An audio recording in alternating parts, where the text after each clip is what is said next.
There have been countless examples on the internet of Reddit or Facebook or Instagram users posting about their employers threatening them with firing if they discuss their wages. This practice of retaliating against employees for discussing their wages is highly illegal, yet there seems to be no shortage of this phenomenon. So I'm here to ask a question. Why is it important to discuss your wages?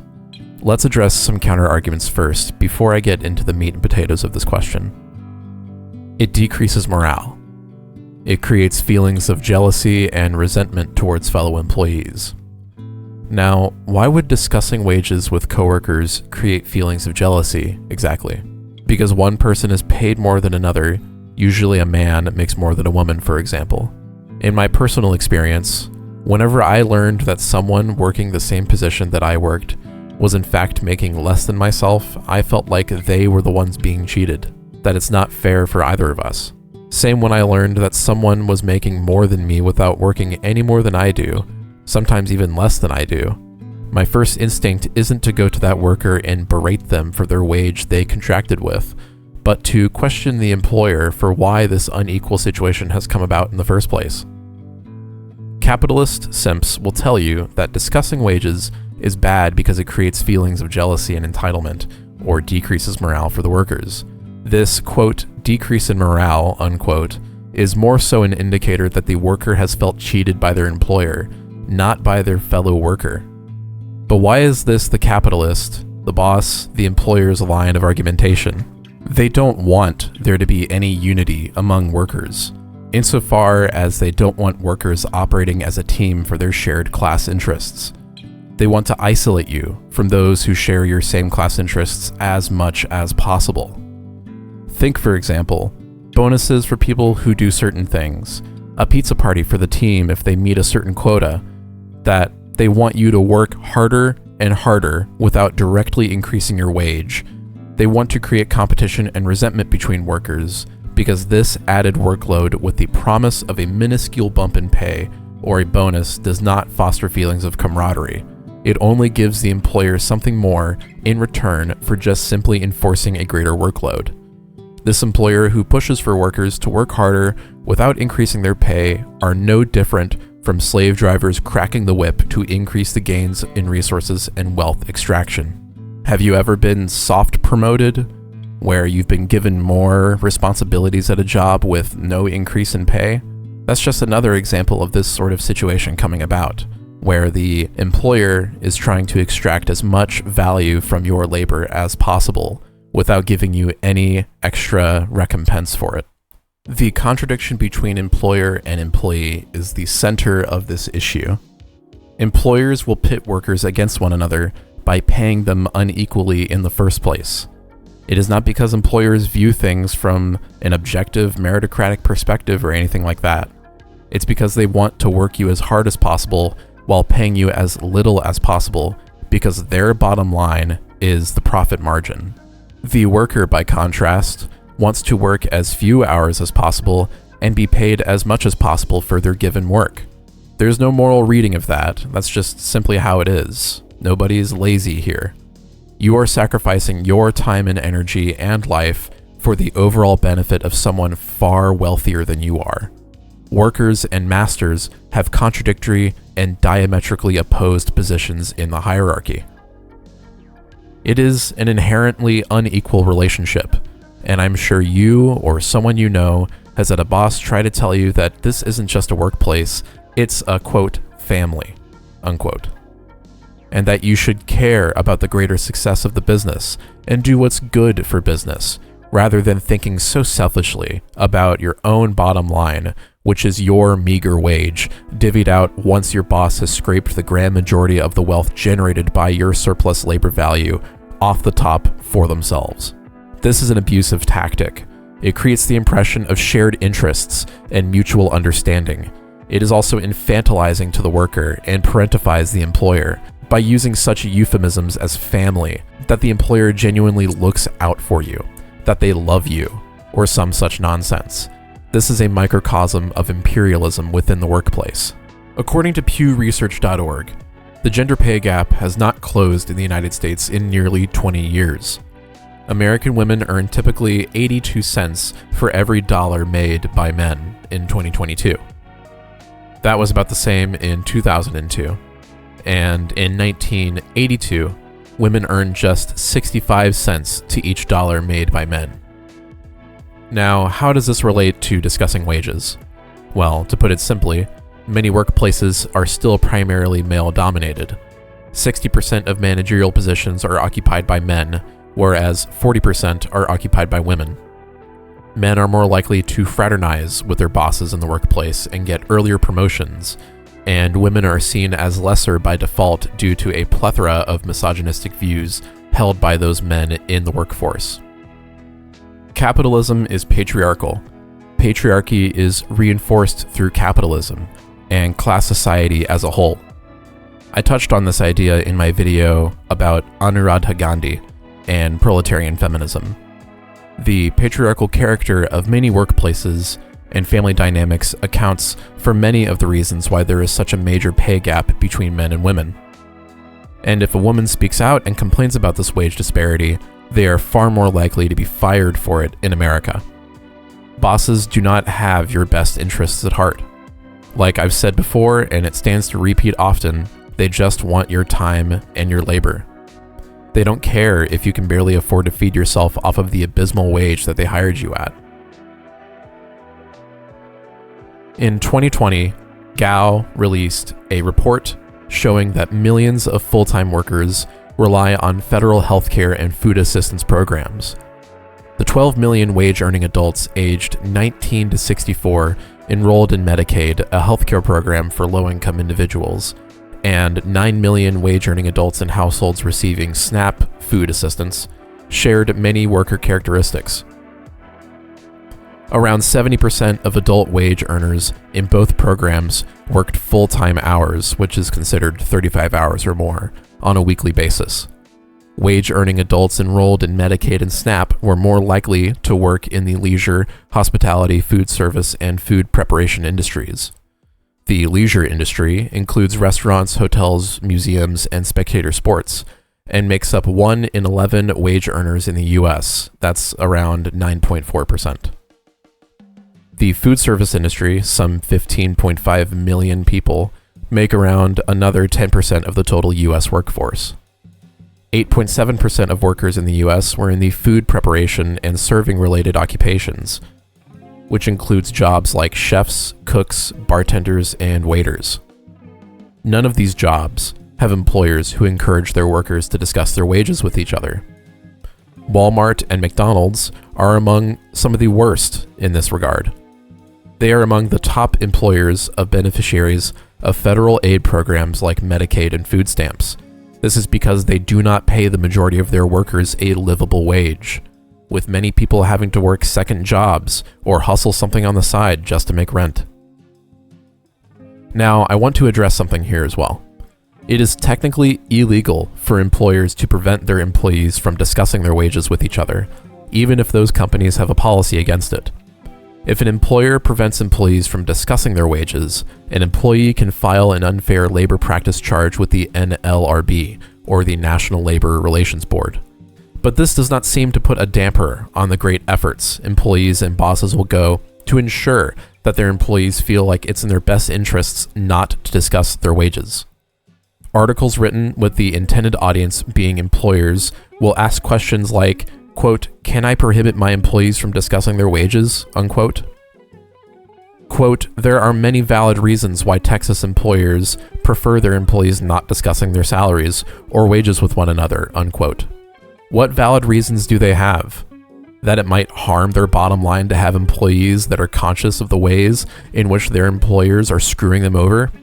The mask does not come off easily, but this is a material explanation as to why employers may feel like they have valid reasons for their employees to not discuss wages or salaries with one another.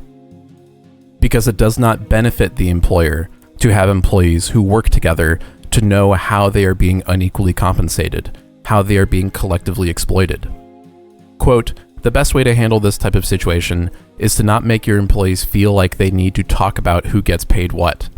Emphasize that your pay is competitive with other companies in the same field and that you care about your employees' well-being. No employer has their employees' best interests at heart. Like I've said many times before, no employer cares about their employees' well-being. It has taken years of resistance and worker strikes to make it abundantly clear that capitalists would rather have child labor all over again if it were legalized, which is what they are currently trying to bring back in multiple states. This is just a prescription of tactics for capitalists to discourage their employees from having honest discussions about their salaries, and for them to become aware of how they are actually, quote, competing, unquote, with one another, rather than being fellow workers sharing the same class interests. The suggestion that wages are quote-unquote competitive simply means that they are giving justification for unequal pay between workers. It's clearly corrupt, and capitalists will use their class consciousness against you and discourage class consciousness amongst yourselves. This expression of a capitalist's desire to divide their workers and individualize them is also made manifest in anti-union discussions, with many of the largest monopolistic corporations being charged with various unfair labor practices, such as Amazon being accused of union busting and has faced a record number of unfair labor practice charges since 2023. Amazon has said that it prefers to have direct relationships with their workers and that unions could slow down business initiatives, according to them. Amazon had a union busting training video leaked, and I will share it in the description of this video because it's pretty transparent about protecting company interests. They encourage workers to report, quote, warning signs of potential organizing, unquote, to their managers, so that they can talk them down and intimidate them into submission.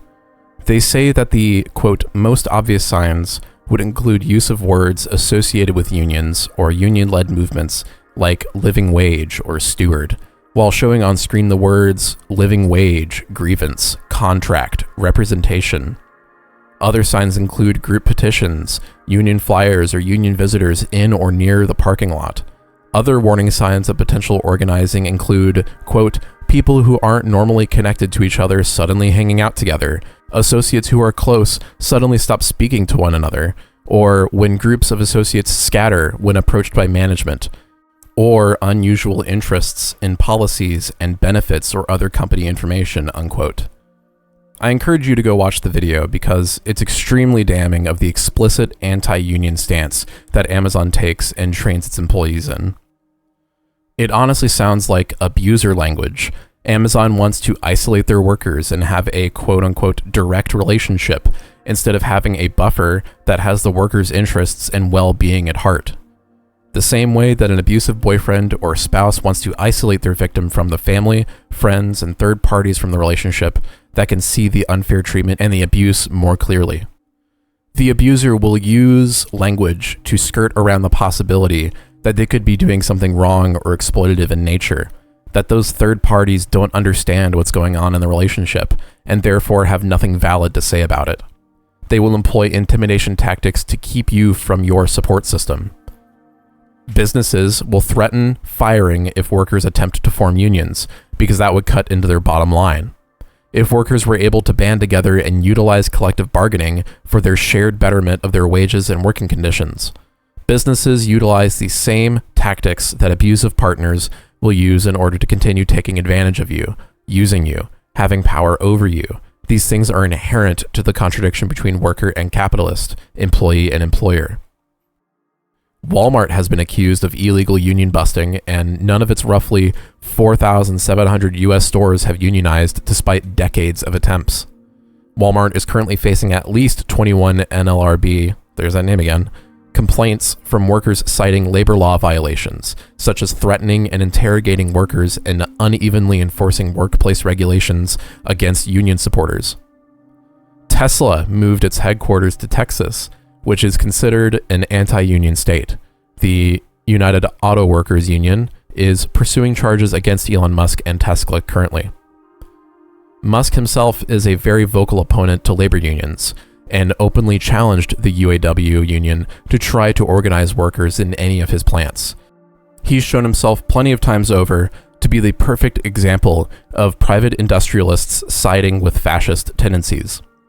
Michael Parenti writes in his book, Blackshirts and Reds, quote, "In 1922, the Federazione Industriale, composed of the leaders of industry, along with representatives from the banking and agribusiness associations, met with Mussolini to plan the, quote, March on Rome, unquote, contributing 20 million lire to the undertaking. With the additional backing of Italy's top military officers and police chiefs, the fascist quote-unquote revolution, really a coup d'etat, took place. Within 2 years after seizing state power, Mussolini had shut down all opposition newspapers and crushed the Socialist, Liberal, Catholic, Democratic, and Republican parties, which together had commanded some 80% of the vote. Labor leaders, peasant leaders, parliamentary delegates, and other critical to the new regime were beaten, exiled, or murdered by fascist terror squadristi. The Italian Communist Party endured the severest repression of all, yet managed to maintain a courageous underground resistance that eventually evolved into the armed struggle against the Blackshirts and the German occupation force." He continues, quote, "In Germany, a similar pattern of complicity between fascists and capitalists emerged. German workers and farm laborers had won the right to unionize, the 8-hour day, and unemployment insurance. But to revive profit levels, heavy state industry and big finance wanted wage cuts for their workers and massive state subsidies and tax cuts for themselves," unquote. Hitler's brown shirts, or stormtroopers, or SS, were used as an anti-labor paramilitary that terrorized workers and farm laborers. They were funded by ultra-wealthy industrialists and corporate capital, and within the same campaign, the Nazis won 37.3% of the vote in the Democratic election. Social Democrats, serving as the Liberal Party, refused to form a coalition with the Communist Party, and once several right-wing parties coalesced under the Nazi banner, just weeks after the next election, Hitler was invited by Hindenburg to become chancellor.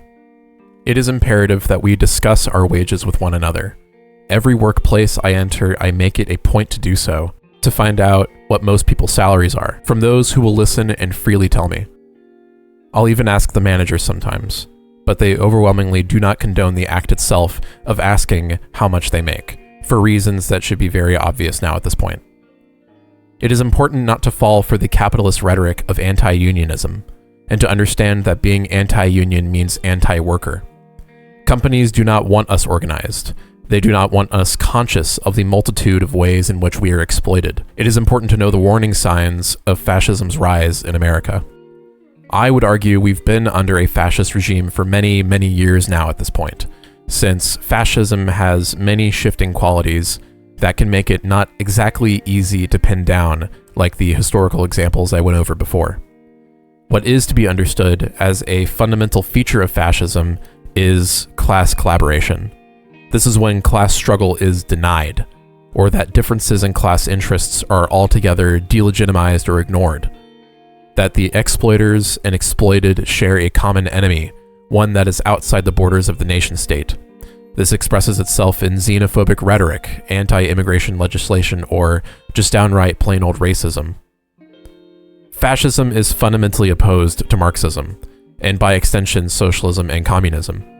This is because Marxism and Marxist analysis is predicated upon the idea of class struggle. Class struggle is its theoretical bedrock, that classes have naturally contradictory positions and interests, and will do whatever it is in their power to maintain the exploitation of those with weaker organization, less power, less money, less property.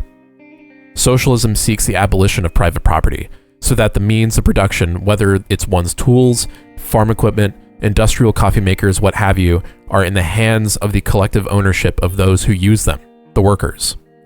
In socialism and communism, the fruits of one's labor are fully realized, that there is no parasite sitting in an office collectively passing income from the property he owns, while his employees toil for hours upon hours, receiving scraps from the back-breaking work they put in just to ensure their survival. We need to talk about our wages. Join or form our own unions.